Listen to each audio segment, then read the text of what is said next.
मार्च अप्रैल में होने वाले उसी के बारे में रिएक्शन सर। वो उनकी मर्जी है सर प्लीज नहीं, इलेक्शन कब होंगे जब इलेक्शन कमीशन अनाउंस करेगा।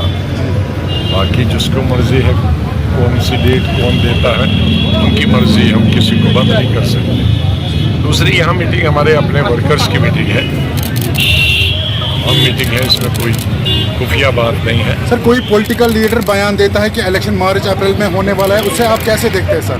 पॉलिटिकल लीडर्स आर वेलकम, उनको मर्जी है जो दे, मैं क्या उसमें कह सकता हूँ। सर इलेक्शन तो इलेक्शन कमीशन ऑफ इंडिया की है। हाँ, कोई भी अपनी मर्जी से दे सकता है, मैं उसके आड़े नहीं आ सकता हूँ। वेलकम, कोई भी दे दे जैसा वो चाहे, उसमें कोई मैं रुकावट नहीं डालना चाहता हूँ।